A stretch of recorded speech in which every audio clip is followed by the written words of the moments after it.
Bismillahirrahmanirrahim. Assalamualaikum warahmatullahi wabarakatuh.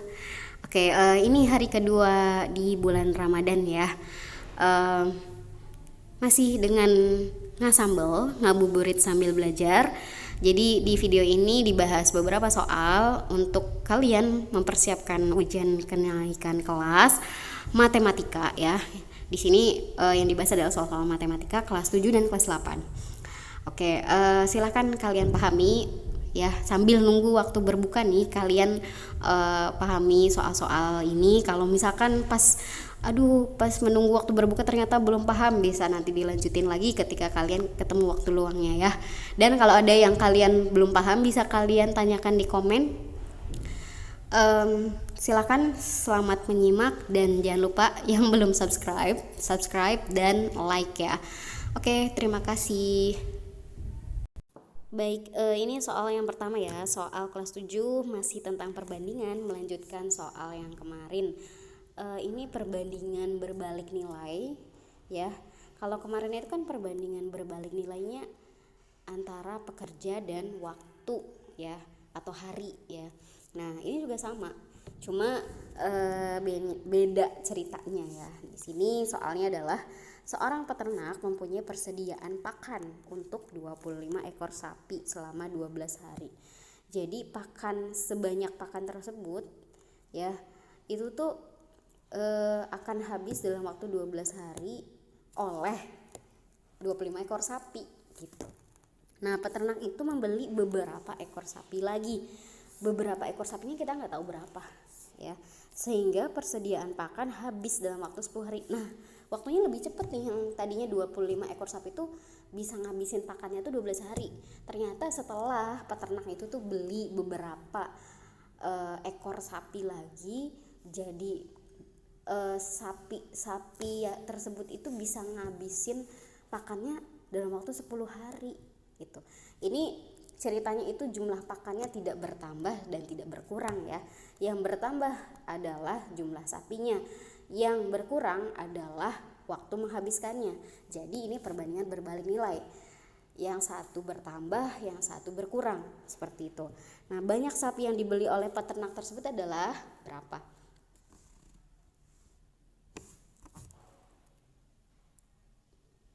Baik, ini soal yang pertama, soal kelas 7 masih tentang soal perbandingan ya, perbandingan berbalik nilai. Tapi ini beda ceritanya. Kalau kemarin perbandingan berbalik nilainya itu adalah perbandingan antara pekerja dan lama mengerjakan pekerjaannya.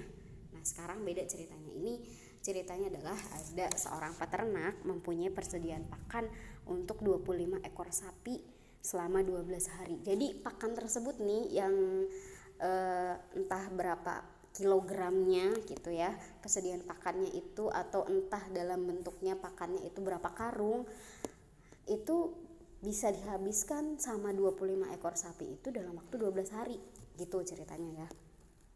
Nah, peternak itu membeli beberapa ekor sapi lagi.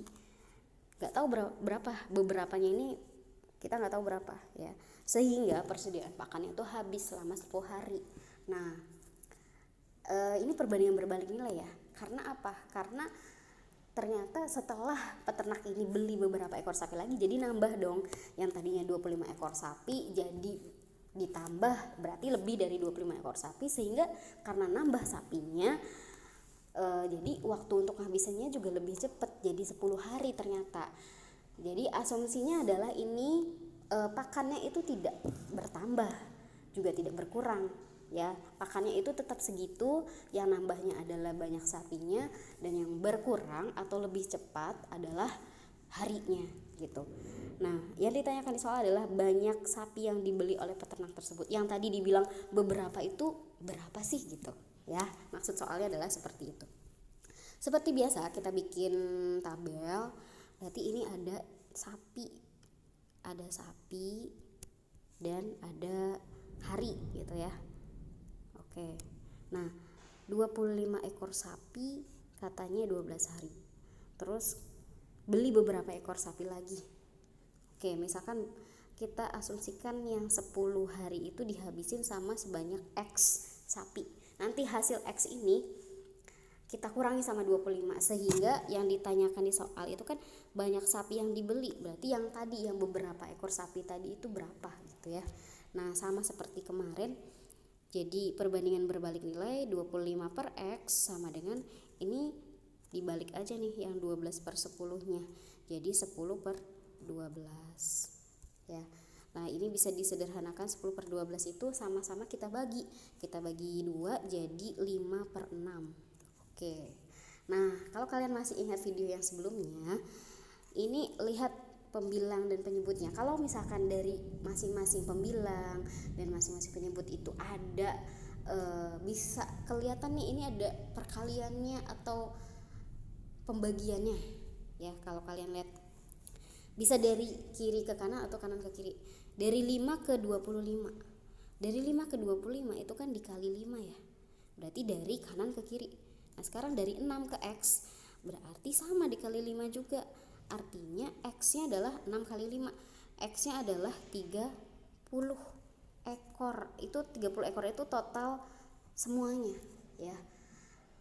Termasuk sama banyaknya sapi yang di awal, yaitu 25 ekor. Jadi peternak ini tuh beli berapa ekor nih, yang tadi dibilang membeli beberapa ekor. Caranya adalah jadi yang dibeli ya, yang dibeli itu adalah 30 dikurangi 25. Jadi sama dengan 5 ekor sapi ya. Jawabannya yang A, seperti itu. Atau kalian punya cara lain untuk mencari nilai X-nya, bisa ada ya, ada cara lain nih seperti ini nih.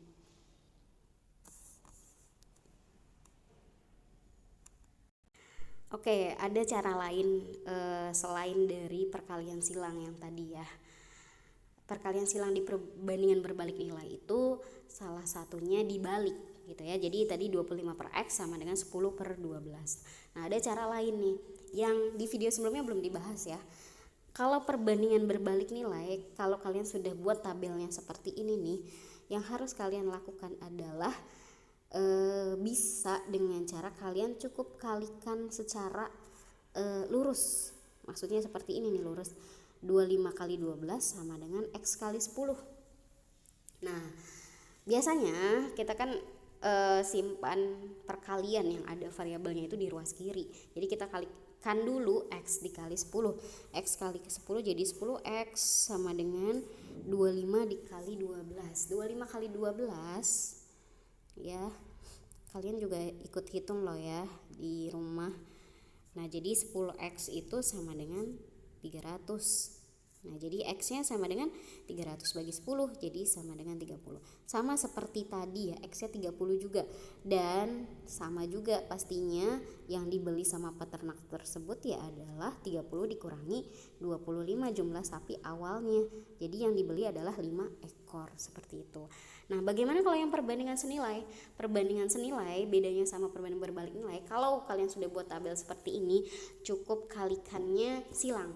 Jadi kalau udah buat tabel kayak gini, perkaliannya lurus, itu nggak usah dibalik-balik lagi, langsung aja X kali 10 10X sama dengan 25 kali 12. Jadi sesuai dengan arah perkaliannya. Nah kalau perbandingan senilai itu dikalikannya secara silang ya. Mungkin nanti di lain video ada soal perbandingan senilai, nanti akan dijelaskan cara seperti ini. Oke, selanjutnya ada 2 soal bab aritmatika sosial ya. Ini bab selanjutnya setelah bab perbandingan ya. Nah soal yang pertama, Ferdi membeli sepeda motor dengan harga 12 juta. Membeli berarti ini harga belinya itu 12 juta.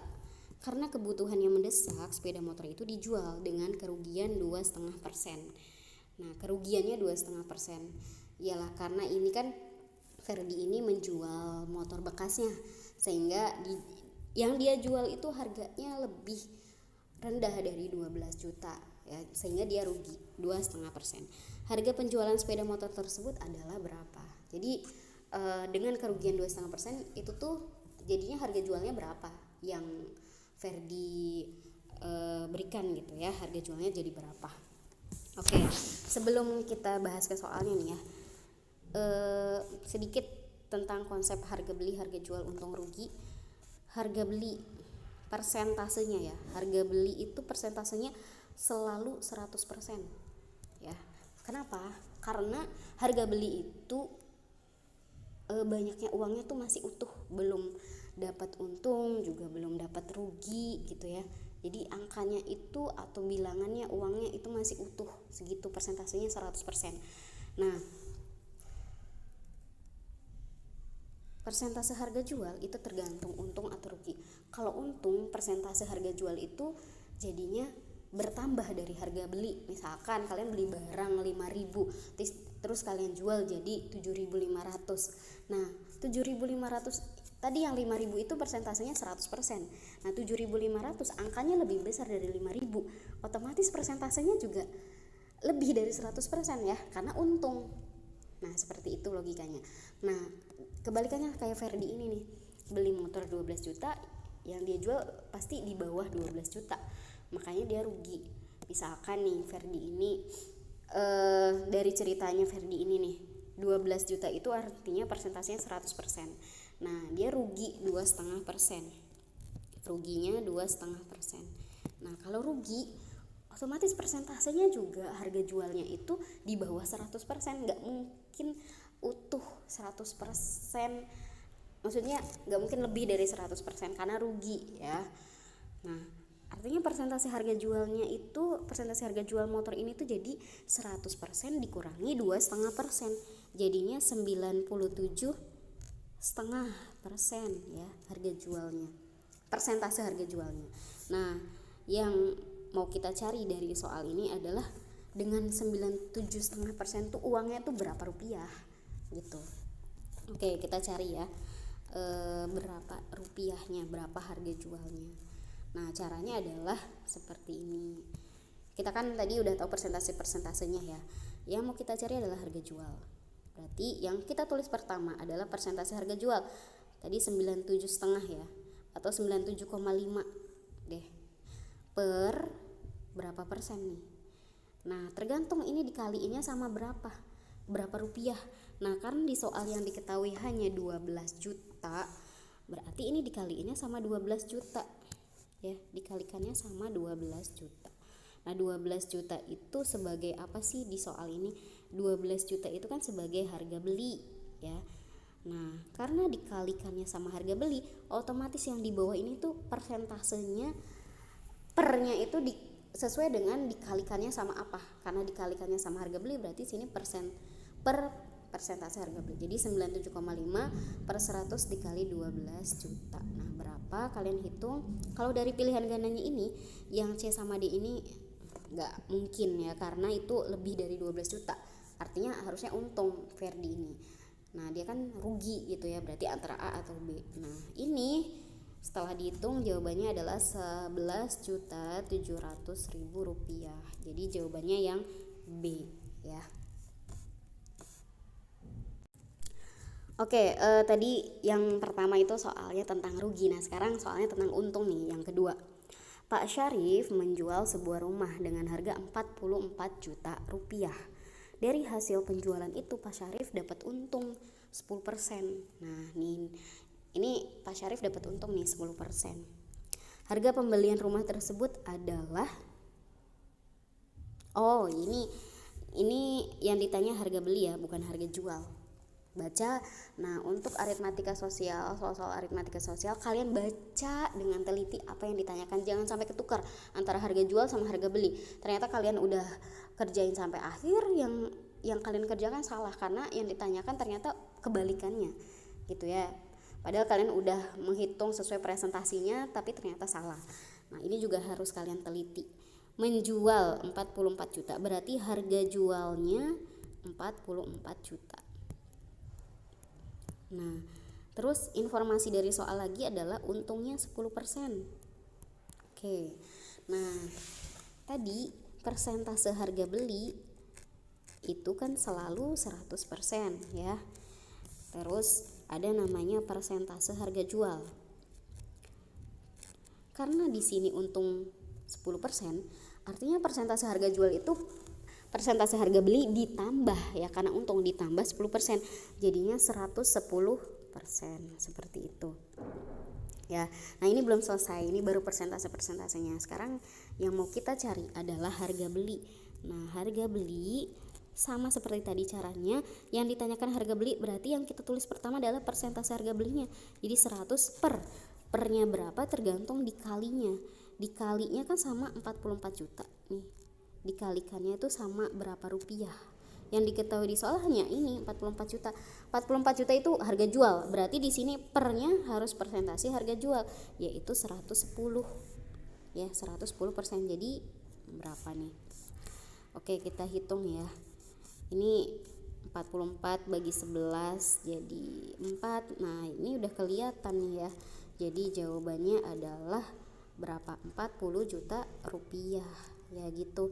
Jadi pakai kalian konsep persentase saja nih untuk mengerjakan kalau ada harga beli, harga jual, untung, rugi ya. Yang terpenting adalah kalian tahu persentase dari masing-masing tadi. Harga jualnya berapa kalau untungnya sekian, harga jualnya berapa kalau rugi sekian persen ya, seperti itu. Dan harga beli yang harus kalian catat persentasenya adalah selalu 100% ya.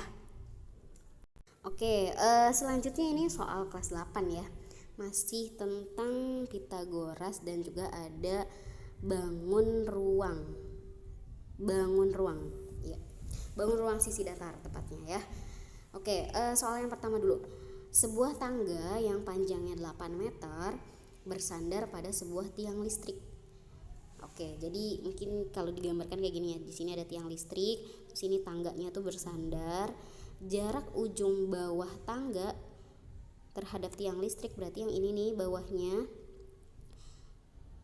itu adalah 4 meter. Ini 4 meter. Oke, tadi sebuah tangga panjangnya 8 meter ya, berarti ini 8 meter. Sehingga ini tinggi tiang listriknya berapa sih? Tinggi tiang listrik yang dapat dicapai oleh tangga tersebut adalah, nah pakai Pitagoras ya. Nah ini tingginya ditandai jadi T.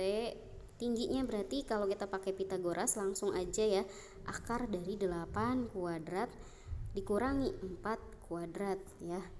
Jadi sisi miring itu adalah sisi yang terpanjang ya, hipotenusa itu. Jadi kalau hipotenusanya sudah diketahui, artinya Pitagorasnya ya pengurangan. Jadi 8 kuadrat dikurangi 4 kuadrat, itu aja. Kalau yang diketahuinya selain dari sisi miringnya berarti ditambah. Kalau salah satunya diketahui adalah sisi miring berarti pengurangan. Itu aja yang harus kalian ingat ya. 8 kuadrat berarti 64 dikurangi 4 kuadrat 16. 64 dikurangi 16 jadi berapa nih? Akar dari 48 ya. Akar 48 itu berapa? Akar 48 kita sederhanakan nih. 48 itu kita buat menjadi perkaliannya salah satu angkanya itu bisa diakarkan ya, atau merupakan bilangan kuadrat ya. Contohnya nih 48 itu 16 dikali 3. Kalian cari perkaliannya itu bilangan kuadratnya yang paling besar ya. Akar dari 16 itu kan 4. Nah 3 ini kan kita biarin aja jadi 4 akar 3. Udah kayak gini hasilnya. Jadi 4 akar 3 meter. Tinggi tiang listriknya 4 akar 3 meter, seperti itu ya. Jadi jawabannya adalah yang D. Oke, selanjutnya soal tentang kubus nih. Panjang diagonal ruang sebuah kubus yang luas alasnya 64 cm persegi adalah, oke, digambar dulu ya kubus nih. Oke, misalkan ini kubus nih ya. Kubusnya kubus ABCDEF GH.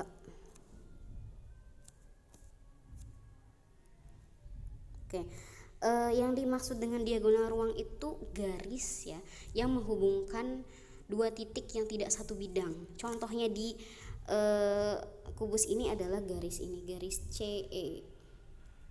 Oh maaf, bentar ya.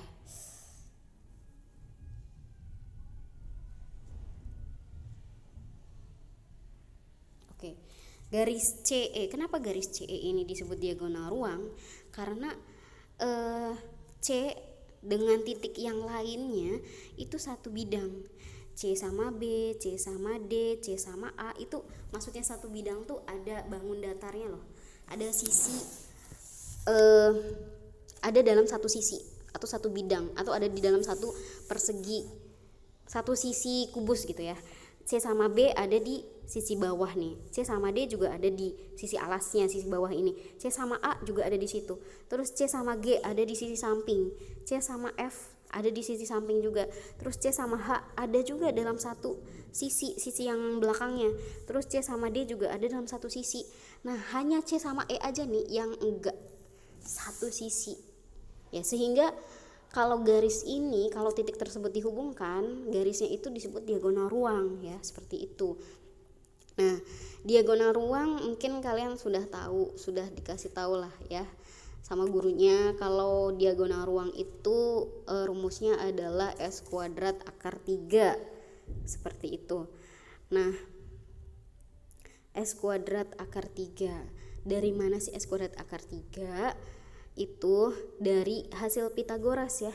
Nah, kalau kalian sudah cari nih Pitagoras dari AC, terus ini kan membentuk segitiga ya, ACE itu membentuk segitiga. AC itu adalah diagonal bidang atau diagonal sisi, yaitu S kuadrat akar 2 ya, atau akar dari 2S kuadrat. Oke deh, ini dihapus dulu terus digambar terpisah ya. Jadi kalau digambarkan nih seperti ini segitiganya ya. Tadi ini A, C, E. Nah, CE ini adalah sisi miringnya. AC ini adalah dibuat ini aja deh, 2S kuadrat ya.